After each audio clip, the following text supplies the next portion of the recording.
Darkness by Lord Byron. I had a dream, which was not all a dream. The bright sun was extinguished, and the stars did wander darkling in the eternal space. Rayless and pathless, and the icy earth swung blind and blackening in the moonless air. Morn came and came and brought no day, and men forgot their passions and the dread of this their desolation, and all hearts were chilled into a selfish prayer for light.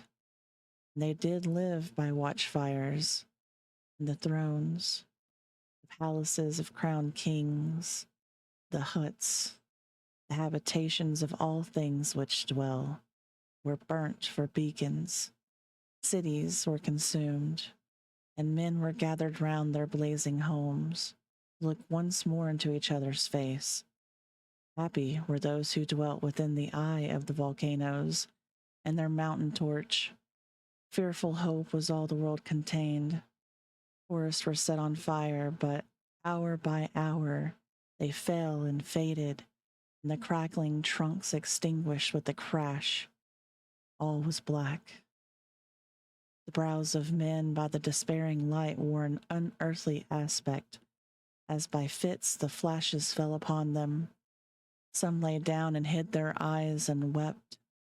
Some did rest, their chins upon their clenched hands, and smiled.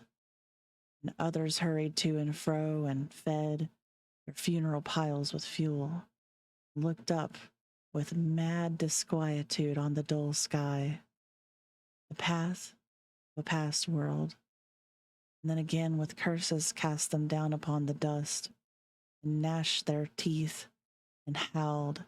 The wild birds shrieked, and terrified did flutter to the ground, and flap their useless wings. The wildest brutes came tame and tremulous, and vipers crawled and twined themselves among the multitude, hissing but stingless. They were slain for food.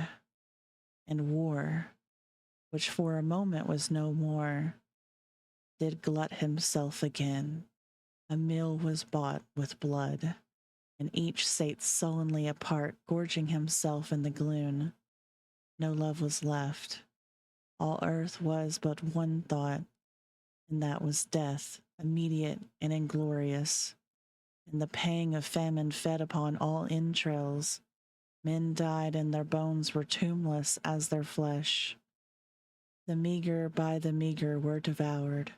Even dogs assailed their masters, all save one, and he was faithful to a corpse, and kept the birds and beasts and famished men at bay, till hunger clung them, or the dropping dead lured their lank jaws. Himself sought out no food, but with a piteous and perpetual moan, and a quick, desolate cry, licking the hand which answered not with a caress, he died.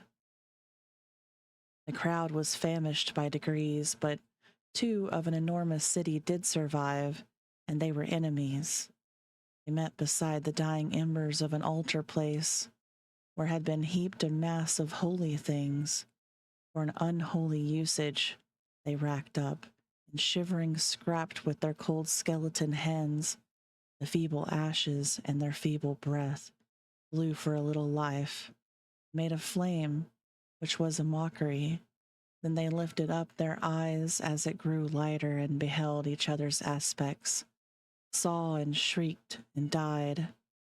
Even of their mutual hideousness they died, unknowing who he was upon whose brow famine had written fiend. The world was void. The populous and the powerful was a lump, seasonless, herbless, treeless, manless, lifeless, a lump of death, a chaos of hard clay. The rivers, lakes, and ocean all stood still, and nothing stirred within their silent depths. Ships sailorless lay rotting on the sea, and their mast fell down piecemeal. As they dropped, they slept on the abyss with a surge. The waves were dead. The tides were in their grave. The moons storms, their mistress, had expired before.